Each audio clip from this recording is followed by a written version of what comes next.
Welcome to the Fly Fishing Insider Podcast, where each week we speak with brands, icons, innovators, and trailblazers within the fly fishing industry, exploring both the successes and failures they've encountered along the way to become who they are today.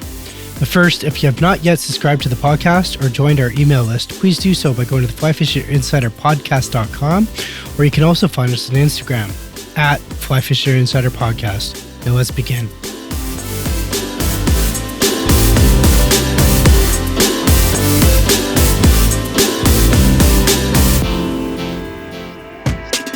Today our guest is Josh Jenkins. Josh is the R&D manager over at Scientific Anglers. Josh's job and responsibility is to develop fly line tapers and create new technologies and fly lines that can be used in all of SA lines, which further increases the performance in line and in an angler's cast.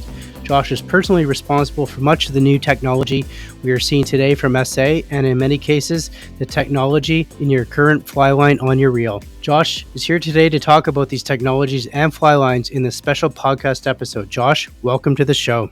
Thanks for having me on, man. I appreciate it. This is fun. No worries. We are super excited to have you here as well. Josh, can you explain to everybody what an R&D manager is over at SA? Sure. Yeah, I kind of like to explain it under the guise that manager is maybe a little bit of a misnomer. So I'm the manager of a department of one. So it's pretty much me here in R&D and product development. But basically, I'm responsible for a bunch of different stuff. Most of the consumer-facing things are coming up with new fly line tapers, new fly line technology, but I also get heavily involved with our production processes here, trying to optimize that and ensure we create the best fly lines in the world. Well, you're doing a good job. Can you walk us through a typical day, like your typical day at SA? Sure. Yeah, it's probably easier to explain it on a weekly basis. So day to day, it sort of varies. I'll probably spend half the day working on production projects, the other half on new products. And then I try every Friday to get some machine time to run line samples. Usually this will vary throughout the year. So right now is actually a fairly busy time for us because we're setting up all of our new products. So I'm not running as many samples because theoretically all of the work should be done by now. So my new sample schedule will start here again in probably 2 or 3 months. So spend a lot of time on the computer doing CAD for production, and then pretty much everything else is either in the lab or in our fly line production facility, making lines or coming up with new additives for our fly lines.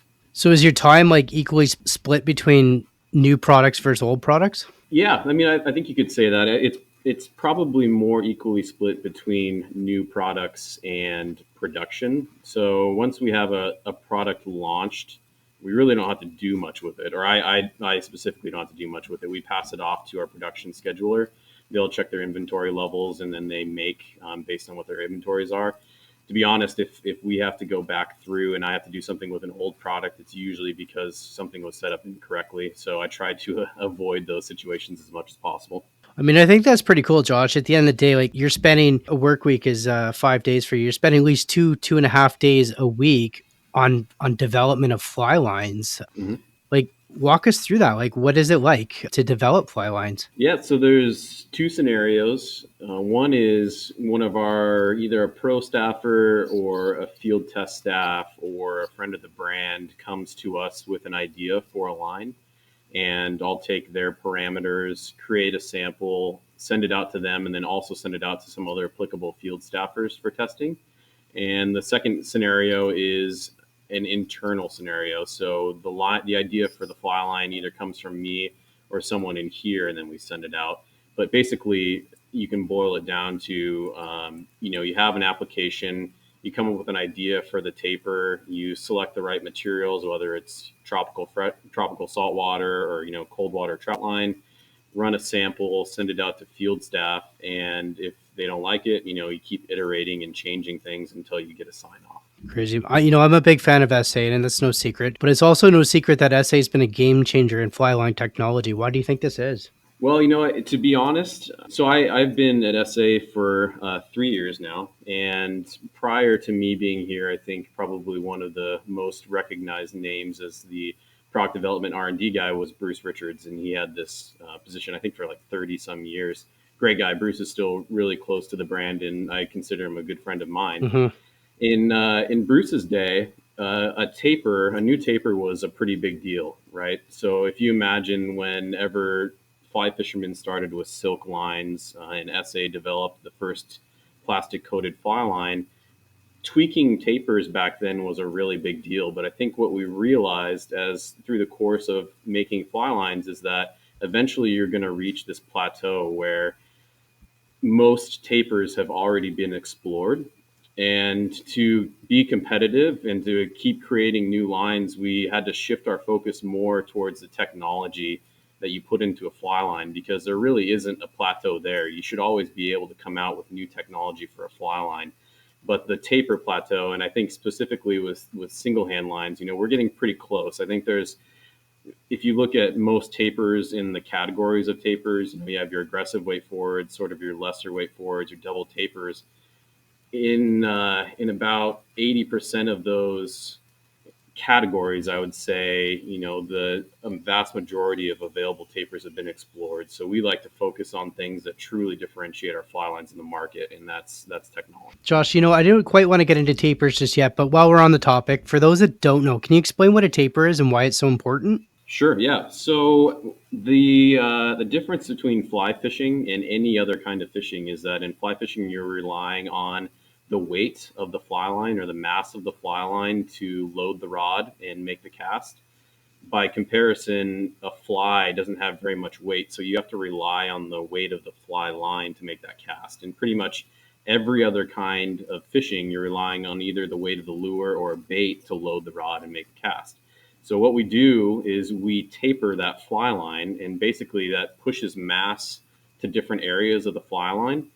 So that taper is there to get different effects. So if I taper the line and make a lot of that mass, if I push a lot of that mass towards the front of the fly line, it's going to be very aggressive. Conversely, if I push it towards the back of the fly line, it's going to be delicate. So we change how a fly line behaves by tapering it or changing the diameter along the length of the fly line.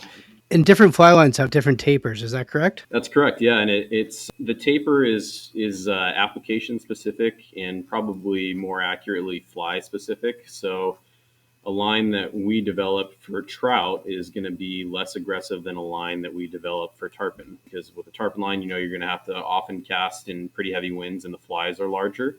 With a trout line, you're generally casting smaller flies. So we tailor a fly line taper to the application that it's going to be used in. Cool, Josh. I want us to go back to you for a second. And what are some of the other fly line technologies you've personally been responsible or involved with yourself and your team? Sure. Yeah. So like I said, I've been here for 3 years, still kind of getting my feet underneath me in the way of fly lines. I'm hoping to get to Bruce Richards level someday. But AST Plus is probably my biggest accomplishment since I've been here. And that's featured in our two newest fly line families. It's our newest slickness additive. And for those that don't know, what is the AST Plus? So AST Plus is the newest iteration of our slickness technology. Previously, we had a technology, we still have it in some of our fly lines, called AST. So every slickness additive we use is incorporated into the coating itself. So there are particles of this slickness additive from the surface all the way down to the core of the fly line. AST was a solid particle. So what we did with AST Plus is we went to a liquid formulation, which allows that slickness additive to actually migrate within the coating of the fly line, and it has a propensity to push towards the surface of the fly line. So what you see with AST Plus that you don't see with our older technology, AST, is that it has a tendency to replenish its slick behavior on its own, because that can actually migrate within the coating. And is this AST Plus, this is on just a specific line within one of the families, or is it now a standard across the board for SA? Yeah, so the AST Plus technology is featured in two families of fly lines right now, Amplitude and Amplitude Smooth, and that's the only place you can find it. So basically, the Amplitude family is our AST Plus specific lines, and we have a textured version and a non-textured version. Josh, what other technologies have you been involved with? That's pretty much it on the fly line front. I mean, I've done a bunch of stuff for production here to make sure we can keep up with actually the increased demand for our fly line. So we've been trying to increase our throughput and make sure we maintain a quality level that our consumers expect. The main technology I've been involved with on the fly line front is AST plus, though. When you mentioned quality, I know like quality and SA come hand in hand in my mind, and I'm sure with other listeners out there as well. I hope so. Can Yeah. you walk me through like what you do to like? Do you just pull random fly lines off the line, if you will, or like do you just? Yeah. So our QC process is pretty involved. Whenever we start a line, oftentimes we'll have to adjust the machine to make sure it comes into weight spec. So most of our fly lines are weighed. We cut and weigh the first 30 feet. That's sort of the trade association standard for what determines the fly line's weight, advertised weight for matching up with the rod. So every fly line when it's started is cut and weighed to make sure it's in spec for its weight. And then we have periodic checks that we'll do when throughout the run of a fly line. Oftentimes we'll run, 100 replicates of that same size. So throughout that we'll pull 5 or 6 more lines just to make sure nothing's changing with the weight. Generally nothing happens there, but we do it just in case. We'll do a adhesion test, so we're making sure that the coating is properly adhered to the core, and that's actually a big component of how durable our lines are. And then we also do a core strength test to make sure that nothing happened with the core and that the fly line, essentially making sure the fly line won't snap while it's being. And you do this for every family of fly lines. Like, how many families do you currently have? We do, yeah. We do it all the way from Amplitude all the way down to Aerosol, which is our cheapest line. And to the top of my head, we have, I guess, probably 7 families if you include Wow, that's a Spay. lot of quality control. Yeah, definitely. It I is, mean, yeah. but that's why you guys are there. So when you talked about the families as well, what's the newest family? Amplitude Smooth is our newest family. So we had come out with Amplitude, the textured AST Plus line. I think it's hard because it's hard for me to remember because our product cycle is a little bit different. But it was 2 years ago, and then Amplitude Smooth. And how's the market taken to it so far? It's been great. We pushed the envelope a bit with the price point there because of the additive and some other things we put into the coating. We had to increase the price obviously to justify putting that in there. Those additives aren't cheap necessarily, but it's been extremely well received. I think people truly value a product that you can rely on and that lasts up to expectation. The line itself, it lasts twice as long as say another line, a competitor's line. So it really you're getting more bang for your buck with even though the price changes there. So what makes these You are, lines yeah. so much more superior than the competition? I know like you talked a bit about it, but why is it that much more superior? Yeah, so there's a few things. The durability is partly due to our slickness additives. You can imagine if you are reducing friction on that surface, you're going to keep that coating from breaking down. One other component of it, though, that I'm pretty convinced is a major factor in our durability is that we have a really good blend of stiffness in our fly lines per application. So if you can imagine, a fly line is going to fail through 2 modes. There's one, friction going in and out of a guide that's eventually going to wear down the surface. So we tackle that primarily with our slickness additives by reducing friction on the surface when it comes in contact with like a rod guide. And the second aspect of that is what I like to call the wire coat hanger effect. So if you can imagine, if you build a line that is too stiff, you're going to get a little bit of like a wire coat hanger effect where if you bend it back and forth too much, like when you're casting, it's going to have a tendency to crack Hmm. prematurely. Also, on the flip side of that, if you make a line too soft, it's not going to shoot very well. So what we try to do is we really try to optimize the stiffness of the line for the environment it's going to be fished in to really get that No, I durability. hear you. So the texturing as well, you said it makes it smoother for going through the guides as well, reduces the friction. It does, yeah. Texturing helps there as well. So with our texturing, basically all you're trying to do is reduce the amount of surface that's coming in contact with the guides. And over the years, you've had different types of texture. From what I know of, you're currently going to more of like a golf ball or like a dimple effect, as opposed to Yes, that's what correct. was Yep. it? What was it prior? It was like a spiral. So shark skin was our first texturing, and shark skin, if you look at it, it's fairly aggressive. It's almost like a diamond shaped pattern that encompasses the full line. And we got some feedback that it was a little bit too aggressive whenever you're stripping a line all day. So what we did is we developed our mastery texture, which is now called shooting texture. And it's just like you said, it's almost like the dimple on a golf ball. So it's just these little slight divots. And what we do now with our textured lines is that 90% of the line is that shooting texture, like a golf ball dimple. And then generally the last usually 3 to 6 feet on the front end of the fly line is that Mm-hmm. more aggressive diamond pattern. And we do that because shark skin is still very superior in flotation. So we limit it to the front of the line where you really need that flotation. But we also limit it to an area of the fly line that's generally not going in and out of your hands. And then the part of the fly line that you're constantly handling throughout the day while you're fishing is that subtle dimpled surface. Josh, I know you mentioned some of the technologies that were involved with many of the different families, the line-specific families. Can you explain some of the other lines that we haven't mentioned? I think there's the sonar and the Titans and all that. What technology is involved with those lines? Yep. Yeah. So basically, we divide our families into technology groups. So sonar is sort of our catch-all for any sinking lines. There currently isn't any sonar lines that have AST plus. All of our sonar lines have our older slickness technology, AST. The sonar Titan range specifically also has some lines in it that are triple density, which is a technology for us.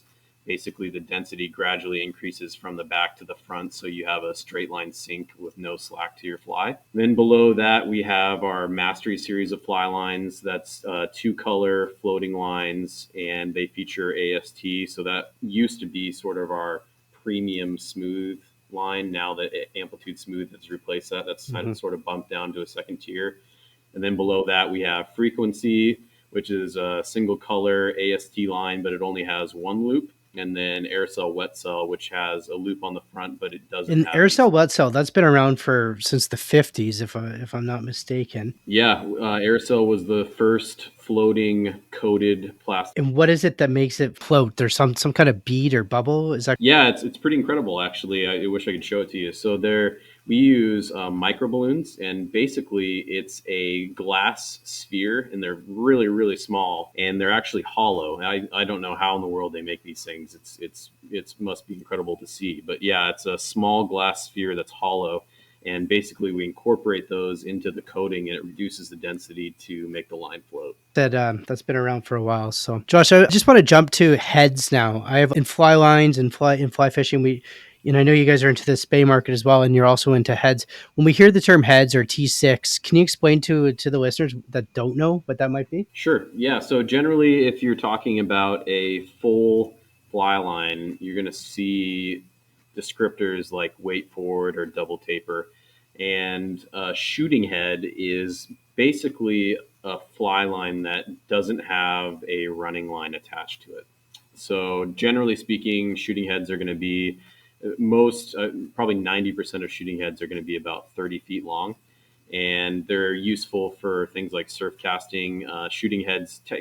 Most spay heads, like your Skagit heads or your Scandi lines, are going to be in that shooting head category as well, just because they're short and they don't have a running line. So anything that is a shooting head is just sort of a chunk of fly line to which you have to attach a running or shooting line to the back end. You had alluded to a T rating. So we make shooting heads in a bunch of different densities. We even have an intermediate Skagit head. The T rating is actually one that I still kind of struggle with. So I'm not exactly sure where it came from. Unfortunately, the T rating is synonymous with sink rate right now, which isn't necessarily accurate. Basically, the T rating just tells you how many grains per foot a fly line weighs. So if I had T12, for example, and I cut a foot of that T12, I would Mm-hmm. expect it to weigh 12 grains, but that doesn't give me any indication to the density of the fly line. So I could actually, T18 is a pretty popular one with spay guys that are trying to get really deep. I could actually make a floating T18, or I could make a Sink 3 T18. It's kind of a misnomer. Generally, fly line manufacturers, including us, we just use our fastest sink material for T-rated stuff. But that the T rating system is one that I'm not a huge fan What of. goes into those heads, like into the sink rate material to make it get down there so quickly?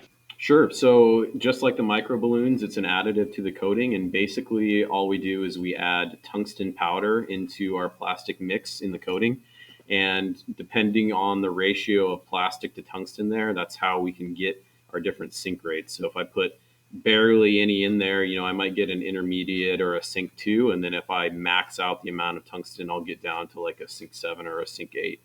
And how we rate our sinking lines is we use the IPS system. So a sink 7 is going to sink at 7 Mm-hmm. IPS, or 7 inches per second.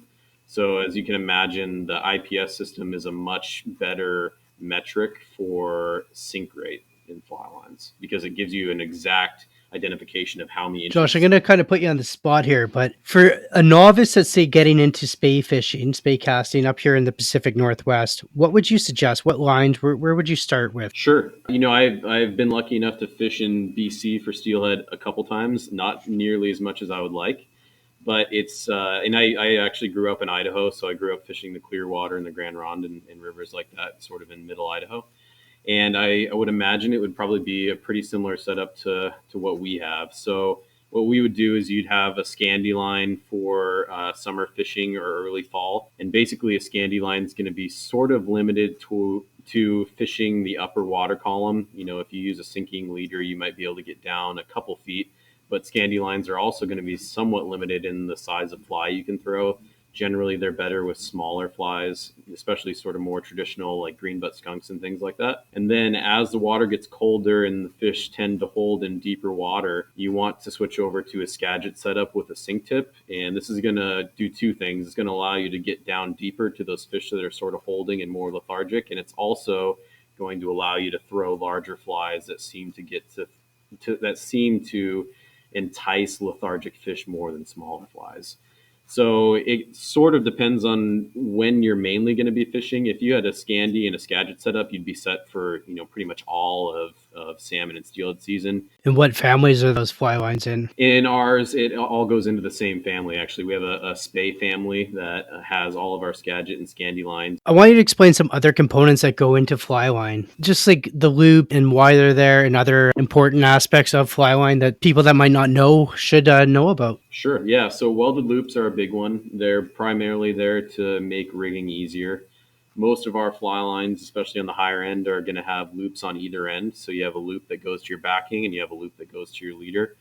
We've actually spent a lot of time developing our loops, even in recent years, trying to make them better and better because it's a really critical component of a fly line. If we jump back to the quality control measures here at SA, we do spot checks on our welded loops. And basically, if I do a loop to loop connection, which is critical, you never want to tie like a single pass through and do like a clinch knot on a loop. So you have to do that loop to loop connection. But if I take a leader and loop it to one of our lines and pull test it, I always expect the fly line to break before the loop comes unweld, and that's how we determine whether a loop is good or not. Another component of a fly line that probably gets overlooked is we put IDs or printed IDs on a lot of our lines now, which makes it really easy to identify. So if you have, I go in my basement and I have probably 30 different reels. If I can pull out the first 15 inches, I can immediately identify what line it is and what weight it is.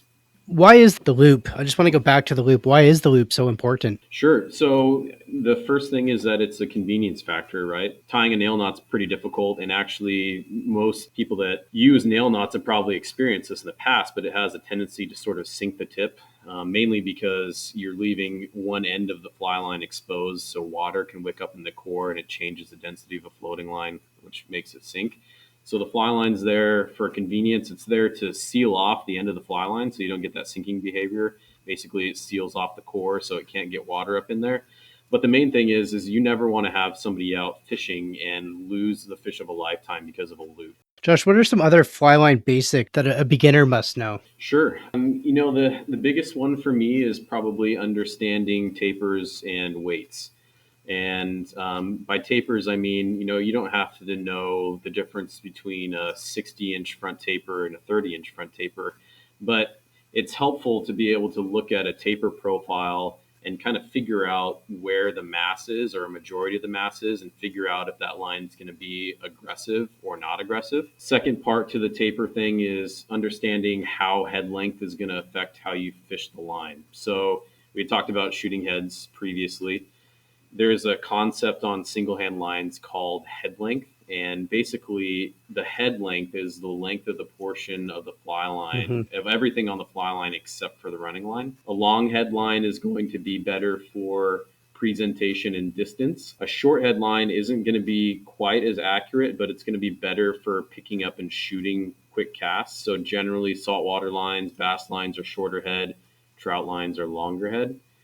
And then the third thing that would be great for a beginner to know is understanding weight schemes on fly lines. And you don't have to dive into grains and grams and everything, but it's better to know that in general for trout setups, a half size heavy line, which means it's, if I had a 5 weight, it's actually 5.5, is going to be a better general purpose. If you want to throw small dry flies, you stick to a standard weight.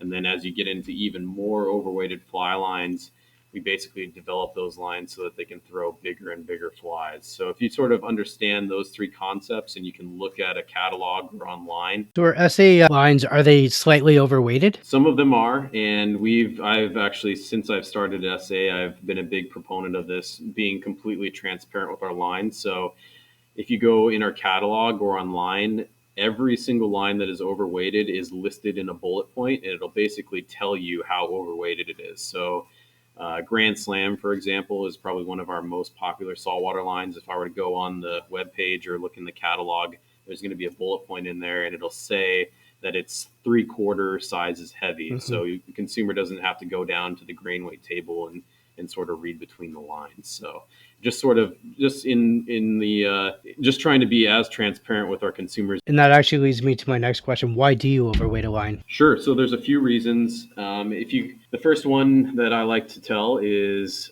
like I said previously in the podcast here, we generally, with a few exceptions, will cut and weigh the first 30 feet of a fly line, and that's how you determine if it's a 5 weight or a 6 weight or a 7 weight. One example is if I knew I was going to be creek fishing all day and I wasn't going to cast more than 20 feet.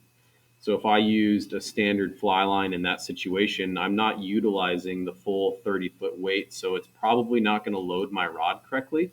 So I would overweight that line so that I had the correct weight in the first 20 feet instead of the first 30 feet. The second one that I'd probably propose would be just generally for throwing larger flies. So we're based here in Michigan. We've got incredible smallmouth fishery.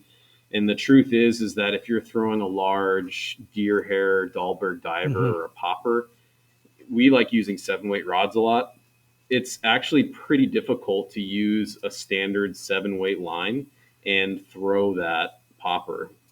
Conversely, a 7-weight rod can actually cast an 8 or a 9-weight line pretty well, and those tend to handle those larger flies better. So you're going to use it. We make overweighted lines basically for casting distances shorter than 30 feet. When we talk about overweighting lines, it only benefits the angler. There's really no bad thing about it, even though you guys are so fully transparent about it. There's no negative from what I can see. It's true, yeah, and most of the comments on overweighted lines come from guys that are incredible casters, and there is definitely a contingency of anglers that prefer the way things used to be, and I've got no disrespect for that. But at the end of the day, fly rods are getting faster, and we want to be able to make fly fishing as accessible as we can for people. And overweighted lines tame fast rods, and they make it easier for beginners to cast lines, and it makes it easier to throw large flies. So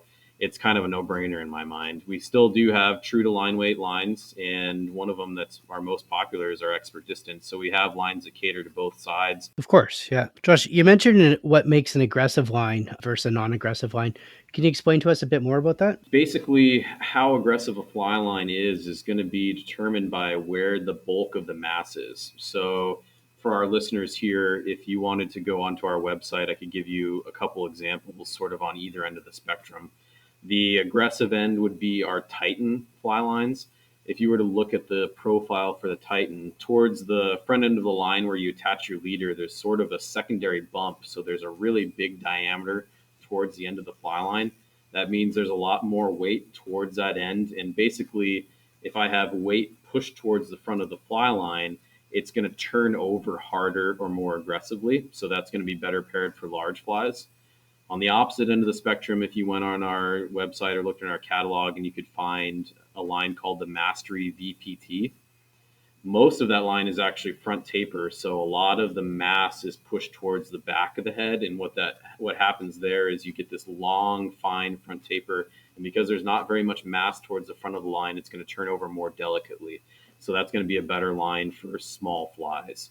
So what I kind of alluded to earlier is, as a beginner, if you can figure out sort of where the bulk of the mass is on a line, you can kind of look at those taper profiles we have. Josh, we talked about you talked about fly rods and the technology of fly rods changing. Does your lines have to keep up with that technology and fly rod changes? I would say it's probably the technology probably isn't as important as the taper is. So what we saw, it was probably a decade ago, before I was even really cognizant of it is, and it continues on today, is that rod manufacturers started doing this thing where they make fast action rods. And it sounds sexy, right? If no one wants, I mean, there are people coming around to it now, but you hear the difference between a fast action rod and a slow action rod, and you don't really know the difference. I think most people would have a propensity to go towards the fast action because it sounds cool. But the problem is that fast action rods for novice or moderate casters are pretty difficult to load with a standard weight line. So I would say more so than technology keeping up with rods, I would say it's more about tapers and weights. If someone was just to get started out in fly fishing, what line would you suggest to that person? Trout fishing. Sure. So trout fishing, if you want one line to do it all, you're going to look for a half size heavy floater. And that's going to give you the ability you can throw dries, you can also throw indicators, you can throw small streamers. It is a floating line, but if you wanted to fish a sinking line with that, you could buy something like one of our sonar leaders. It's basically a coated sinking leader to sink that tip. But a great one, for example, is our newest taper we have in Amplitude Smooth. It's called Infinity.